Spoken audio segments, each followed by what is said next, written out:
Hi everybody, welcome back to the channel and thank you for joining me on my journey to build a business.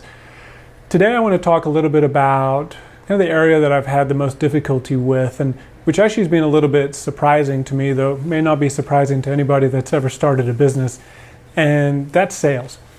And I think when you hear new businesses starting, you read people's experiences with it, you often hear that sales is probably the most difficult part for people to grasp and to get a handle on.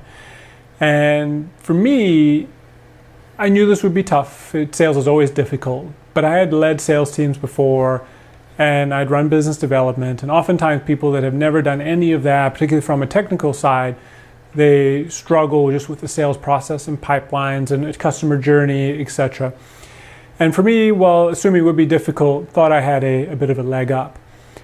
And it's been tough. And I think the reason it's been much tougher than I thought and why it's been surprising is that I think when you're selling a company product that's not your own company, it's easier to disassociate yourself from the product, from the customer journey, from their expectations in a sense, and also the rejection or them saying no to the product. It's easier to kind of sleep at night knowing that, oh, it was the product I didn't like, it wasn't me personally. And when you're selling yourself, when you're selling your experience, when you're selling your services, there's no room to disassociate. So I've found that when people say no, that rejection, even that fear of rejection, has been a little bit tougher than I imagined to get over. The other piece that I found tougher during the sales conversation is knowing how to balance talking about yourself and talking about all your accolades and your experience and why you're the best person for the job and why you're going to deliver a great product and why your rates, you can substantiate those rates that you're going to charge, which are not cheap.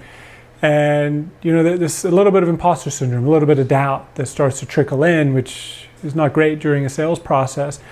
And I don't want to sound too gloaty, but then I also want to be able to be 1 foot forward, appear strong, and really kind of stand behind that experience and really be very forward about it.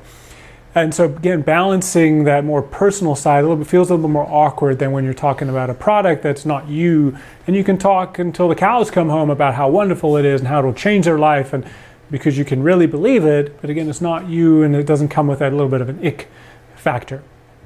So as I look forward and try to get better at this, because this is essential I think for any business, but particularly where I am right now, is one, I think there's no substitute for repetitions. I think that having more conversations, I'm just going to get better. And I will say from where I started a number of months ago to where I am today, I am much better in learning all the time on kind of that balance where I feel comfortable, and that zone of comfortability on talking about myself and my accomplishments has expanded over time.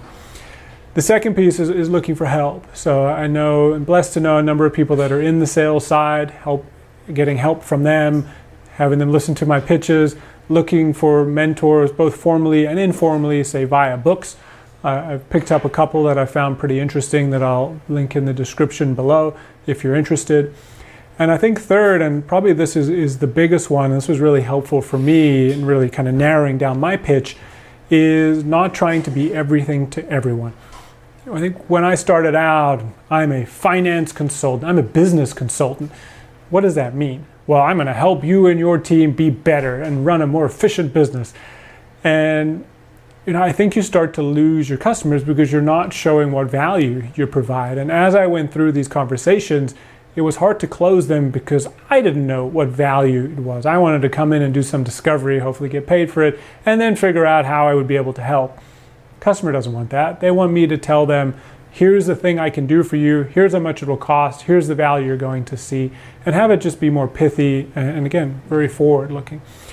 And so I've narrowed down my scope. I'm no longer a sales consultant and an HR consultant and everything under the sun. It's more so, I do finance.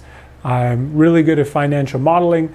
I'm really good at going through your business to help you unearth efficiencies, but I can make that kind of a longer plan, or I can do a more narrow. So there's some wiggle room there as far as the ultimate offering, but by and by, out of the universe of business consulting, I've started to niche down, and there's further niching down to do around industry, around type of company, the type of company that would need help, size, etc. And that, I think, is just part of that discovery that these sales conversations have helped me with. So I'll cover that potentially in another video around just the funnel and finding customers, potential customers, and how to figure out who's a good customer and how you create those offerings and the pricing and all the things go with it. But for those sales conversations, that was a learning that I encountered very early, and I didn't know what I was selling. So it was, besides my services, but what service? So I think having that figured out, having that niche down, has been really helpful, and something I wish I had done a lot sooner. So that's kind of been my biggest surprise, biggest challenge, biggest difficulty, and what I'm doing about it. And if you've set up a sales project, set up a company and encountered this difficulty, I'd love to hear how you managed it, what resources you did. Was it just more repetitions? Did you have to niche down? I think it'd be really helpful to hear more from you. So thank you for joining me again on my journey. My name is Daniel, and hopefully see you next time.